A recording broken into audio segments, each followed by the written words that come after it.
Good afternoon, ladies and gentlemen. The editors of Outlook, the editors of Outlook Planet, thank you very much for inviting me to speak to all of you on this important occasion. And at the outset, let me compliment the organizers for ensuring not just a full house, but an exceedingly overflowing house for an event such as this. As I walked inside the room, I saw a large crowd, a large queue of people waiting to get in. And this cannot but be good news as we try to handle the challenges which Outlook calls VUCA, volatility, uncertainty, complexity, ambiguity. And as we set out to work on the 3 C's, we just heard about policy, regulation, stable regulatory ecosystems, availability of finance. But let me pivot around and zoom in to discuss how sectors that matter in this fight are taking up the challenge of not just compliance, but competitiveness in a large economy such as India. When we speak about climate, circularity, and community, we cannot but look at sectors such as textiles, which are not just at the forefront of ensuring compliance, ensuring circularity, but also have to look at how to build, maintain, and retain competitiveness in a crowded, challenging, difficult global market. Let me give you a context of the sector of textiles. Whichever way you look at it, this is one of the most important sectors, not just for the country, but for the world as a whole. If I look specifically at India, the textile sector contributes to 2.5% of the country's GDP, 10% of the country's merchandise exports, 4.5% of our global trade, 45 million workers, the second largest employer after agriculture, 1/3 of our employment in manufacturing. Whichever way you look at it, the importance of this sector cannot be underestimated. And whichever way you look at it, the contribution of this sector to compliance and planet cannot be underestimated. When we speak about the planet, when we speak about compliances, it is often quite normal to think of sustainability and circularity as something that is exogenously imposed upon India, as something that somebody else is asking us to do, and of something that we are following. But let me, for a change, flip the picture a little and let you know what is happening in textiles. One fortnight ago, that is 15 days ago, in the Ministry of Textiles, we released a report called Mapping the Textile Value Chain in India. And the findings of this report are very interesting. India generates 70 lakh tons of textile waste annually. That is quite well known.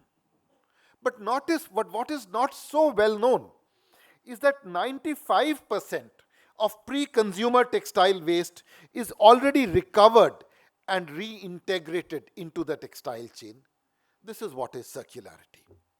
What does this reflect? A deeply embedded culture of reuse, repair, and regeneration. In many ways, let me say, ladies and gentlemen, India is already far more circular than several developed economies where systems of circularity are still evolving. And our circularity is not industrial. Our circularity is civilisational. Sustainability and circularity have long been embedded in Indian thought and practice. Our textile traditions are built not on disposability, but on durability, not on extraction, but on regeneration, not on excess, but on value. What the world today defines as the 9 R's of circularity find a natural and powerful reflection in ancient Indian thoughts and traditions. Practices of mindful consumption reflect reuse and reduce. Traditional textile practices such as kantha demonstrate reuse and repurpose. Rafugiri reflects repair where garments are restored with love and care rather than being discarded. Community practices of redesign and reworking embody, refurbish, and remanufacture. Let me remind you of what Mahatma Gandhi said 100 years ago. This world has enough for everybody's need, but not enough for everybody's greed. And 5 decades ago, 50 years after the Mahatma had spoken, this is exactly how the Brundtland Commission defined circularity. Across the Indian landscape, we already see powerful examples of how ancient Indian civilizational practices are being scaled through modern lenses, through modern systems. The Indian city of Panipat has emerged as one of the largest mechanical recycling clusters in the world. Our cluster of Tirupur has emerged and demonstrated global leadership in wastewater recycling and renewable energy integration. Surat, another important cluster, is pioneering innovative mechanisms for carbon trading and environmental management. These are not exceptions, these are templates, these are pathways on our road towards a circular economy. The transition to circularity is not based on one large reform alone. It will require 1 million mutinies. And in our sector, I already see these mutinies happening everywhere. This transformation is underway across clusters, enterprises, and communities. We in the Ministry of Textiles are working together to strengthen and nurture these mutinies, these revolutions in the ground, and to take them to scale. In Navi Mumbai, we started a pilot initiative to integrate textile waste into municipal waste systems. This is a pilot to explore how post-consumer textile waste can be systematically collected, sorted, channeled into recycling and upcycling value streams. This represents an important step towards formalizing urban textile waste recovery systems. The ministry has also taken a number of other steps. What began with a small sustainability cell in our ministry has now morphed into a full-fledged division and what we call the ESG task force, which brings to the table a host of collaborators, conveners, interested parties, including academia, business, government, industry, multilateral organizations. And what is the objective? To bring together partners to align India's textile sector with evolving global expectations, to build initiatives that reflect a broader shift in the role of the government from regulator to enabler, from compliance monitor to ecosystem builder. This shift is also getting reflected in our policy direction. The Union Budget 2026, where the Honorable Finance Minister laid the foundation by announcing an integrated program for the textile sector, where sustainability and circularity are not peripheral, not add ons, but at the core of the entire process. The Tex Eco initiative, announced in the Union budget, focuses on developing recovery hubs, recycling clusters across the country, enabling an organized and scalable ecosystem for circular products and material flow.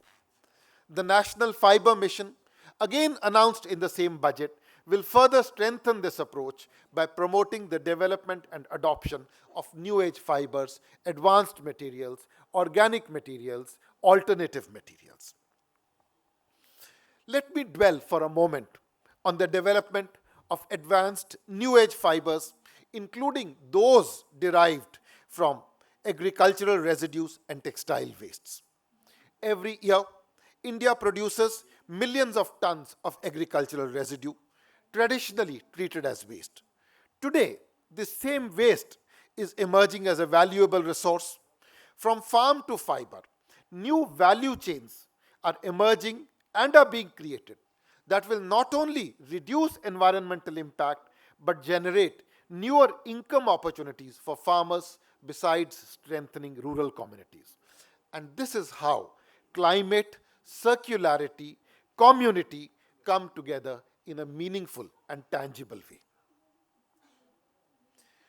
As I said, we are not building templates. We are not building exceptions. We are taking templates to scale in order to develop an economy that is truly circular, that is truly tangible, that is truly meaningful. And for this circularity to become transformative, we believe that it must be built in competitiveness, not just compliance. Compliance, not competitiveness, yes, is what our mantra is. Therefore, our entire policy revolves around embedding circularity in business models. Globally, we are seeing the emergence of resale, repair, rental, and recommence models supported by digital technologies that enable traceability and transparency. India believes it has a unique opportunity to leapfrog in this space. With our digital infrastructure, our strong manufacturing base, our history and philosophy of circularity, our entrepreneurial ecosystem, we are building circular models at scale. But this will also require a change in mindset. We must learn to see circularity and sustainability not as cost, not as compliance, but as competitive advantage. Regulations across global markets are tightening. Consumers, brands, governments are increasingly becoming conscious of sustainability. And in this environment, competitiveness will increasingly be defined by sustainability performance, and this is why competitiveness, not compliance, must guide our approach. India believes it has the capacity, it has the ecosystem, it has the regulation, it has the policy to not just adapt, but to lead this transformation and to build circular, transparent, traceable supply chains that will gain market access, resilience, and long-term value. As we move forward on this path, we have three clear-cut priorities. We are focusing on scale. We are moving beyond pilots to industrial level adoption. We are building systems that embed circularity across the value chain, not just in one component of the value chain. And as our Tex Eco initiative announced in this year's budget shows, we are acting with speed, we are acting with determination, recognizing that a global transition is already underway, and we in India must grab this limited window of opportunity. We have the capacity, we have the capability, we have the cultural foundation to lead. And what we are now doing is translating this into global competitiveness. Let me conclude with one simple framework. From pilots to proof, from proof to practice, and practice to policy, and from policy to scale. As I said, the Tex Eco scheme that was announced in the budget represents not just our thinking, but our action in this direction. It reflects our commitment to move circularity from intent to implementation, from niche narratives to mainstream industry transformation. The journey ahead is not just about making textiles sustainable. It is about making sustainability a competitive edge, and I urge all of you here in this room to work together with us to ensure that India not just participates in the global circular economy, but helps shape it, not just shape it, reshape it competitively, aggressively for the greater good of India and all of us. Thank you, ladies and gentlemen.